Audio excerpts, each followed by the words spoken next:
मध्य प्रदेश शासन द्वारा सामाजिक न्याय के लिए अनेक योजनाओं का संचालन किया जा रहा है। R.K. सिंह, जॉइंट डायरेक्टर संभागीय सामाजिक न्याय विभाग भोपाल, समाज 20 फरवरी विश्व सामाजिक न्याय दिवस के अवसर पर ने बताया कि मध्य प्रदेश शासन द्वारा सामाजिक न्याय के लिए विभिन्न योजनाओं का संचालन किया जा रहा है।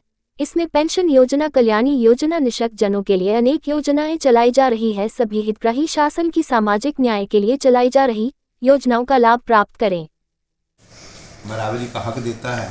तो अंतर्राष्ट्रीय सामाजिक न्याय दिवस के तहत इंटरनेशनल लेबर ऑर्गेनाइजेशन के द्वारा भी इस पर कार्य किया गया, जिससे कि मजदूरी में भी महिला और पुरुष की जो मजदूरी होती है वो भी समान रहे, लिंग के आधार पर किसी तरह का भेदभाव न किया जाए, यही मुख्य लक्ष्य है।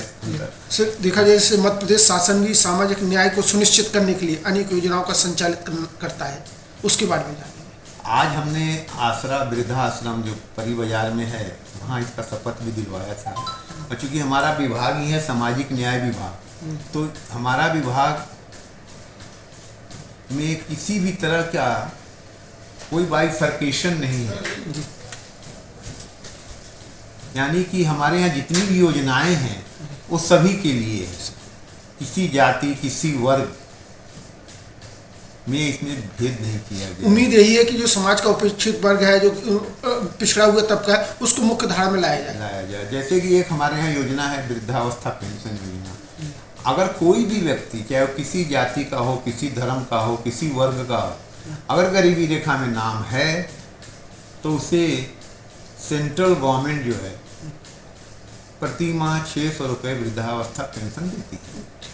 उसी तरह से अगर कोई विधवा है, गरीबी रेखा का उसमें उल्लेख नहीं है, कोई भी जाति की हो, किसी भी धर्म की महिला हो, अगर विधवा हो जाती है, उम्र 18 साल से ज़्यादा होता है, तो उसको विधवा पेंशन हम लोग देते हैं। कितना रुपये? सारी पेंशन योजनाएं जितने भी हमारे विभाग से संचालित होती हैं सबों में 600 रुपये प्रति माह मिलता है। सर, देखा जाए जिस तरह से मध्य प्रदेश शासन की एक महत्वाकांक्षी योजना रही है मुख्यमंत्री विवाह एवं निकाह योजना, जो पूरे देश के अन्य राज्यों ने भी उसको मॉडल किया है, उसके बारे में। मुख्यमंत्री कन्या विवाह या निकाह योजना हमारे मध्य प्रदेश शासन की एक बहुत ही अच्छी योजना है, जिसका कि अन्य राज्यों ने अनुसरण किया है और इसमें समय समय पर काफ़ी कुछ चेंज हुआ है। लेकिन इसमें कन्या विवाह और निकाह दोनों में राशि समान दी जाती है।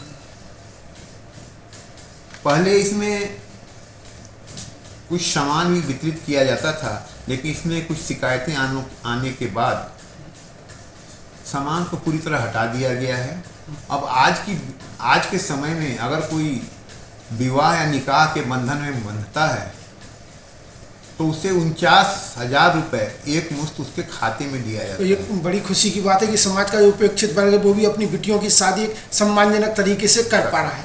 और जो भी संस्था, पहले अशासकीय संस्थाएं भी विवाह में आगे आती थी, वो भी कर पाती थी, लेकिन इसमें भी कुछ शिकायतें मिलने के बाद मध्य प्रदेश शासन ने इसमें जनपद और नगरीय निकाय को जोड़ा है, यानी कि नगर निगम, नगर पालिका, नगर परिषद, जनपद पंचायत, ग्राम पंचायत ही अब शादियों का आयोजन करती है। उम्मीद करें कि जिस तरह से सामाजिक न्याय विभाग अपनी सक्रियता से समाज के सभी वर्गों को एक मुख्य धारा में लाने का प्रयास कर रहा है, ये ऐसा आगे जारी रहे और एक सामाजिक न्याय की अवधारणा जो कल्पित है उसको हम मूर्त रूप दे पाए।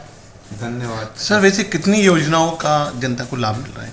जैसे कि मैंने बताया अभी आपको कि मुख्यमंत्री कन्या विवाह या निकाह योजना है, उसी तरह से अगर कोई कल्याणी है, यानी कि कोई महिला विधवा हो जाती है और वो किसी व्यक्ति से शादी करती है, शर्त है कि वो मध्य प्रदेश का निवासी हो, तो हमारी सरकार ने कल्याणी योजना भी, कल्याणी विवाह योजना भी रखा है। अगर वो एक शादी के 1 साल के अंदर अगर वो आवेदन जनपद और नगरीय निकाय में करती है, परीक्षण में वो पात्र पाए जाने पर उसको एक मुश्त 2 लाख रुपए हमारी राज्य सरकार देती है। SC/ST के लिए इसमें हमारा यहाँ बताने, मेरे यहाँ किसी वर्ग विशेष के लिए किसी योजना में कोई बाइफर्केशन नहीं है। अच्छा, उनके कोई बच्चे यदि होते हैं तो उसको उसमें ऐड किया जाता है या सिंपल? हमारे यहाँ वर्ग विशेष के लिए कोई में, चाहे वो SC/ST का हो, चाहे सामान्य का हो, पिछड़ा का हो, हमारे यहाँ वर्ग विशेष के लिए ऐसा कोई बाइफर्केशन नहीं है। SC/ST के लिए SC/ST विभाग जो है, ट्राइबल विभाग जो है वहाँ से होता है, लेकिन मेरे यहाँ किसी भी वर्ग का हो, अगर वो विधवा महिला है, अगर वो शादी करती है तो उसको एक मुश्त 2 लाख रुपए मिलेंगे।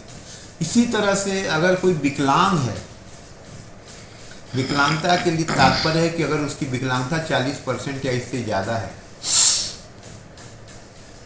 और वो इस सामान्य से शादी करता है, यानी कि जो विकलांग नहीं है, किसी जाति किसी वर्ग का होगा, तो उसे भी हमारी सरकार 2 लाख रुपए देती है। इसमें कोई उम्र होना? उम्र बताया मैंने कि शादी के लिए उम्र जो हमारी है 18 साल 21 साल से ज़्यादा होना चाहिए। शादी करने के बाद उसका प्रूफ होना चाहिए। और अगर विकलांग बताया, जैसे कि एक विकलांग और एक सामान्य से शादी करेगा, सामान्य से तात्पर्य है कि जो विकलांग नहीं है तो उसे 2 लाख, अगर विकलांग से शादी करेंगे तो उस स्थिति में उसे 1 लाख रुपए मिलेंगे। इसमें आयु की कोई वो नहीं सीमा? आयु की सीमा कोई नहीं, 18 साल से ऊपर होना चाहिए। 18 साल और 21 साल जो है, लड़कियों के 18 साल, लड़के के लिए 21 साल होना चाहिए। और कुछ नई योजनाएं? इसी तरह से अभी आप लोगों ने काफ़ी देखा होगा, बहुत प्रचार प्रसार चल रहा है भिक्षुकों के बारे में। अभी एक हमारे कलेक्टर महोदय ने एक नई अभी चीज़ शुरू की है कि भिक्षुकों को हम लोग भोपाल से भिक्षुक से मुक्त करें। इस पर भी हमारा विभाग कार्य कर रहा है। और एक आश्रय गृह कोलार में जो सामुदायिक स्वास्थ्य केंद्र उसके बगल में खोला गया है, 2 प्रकरणों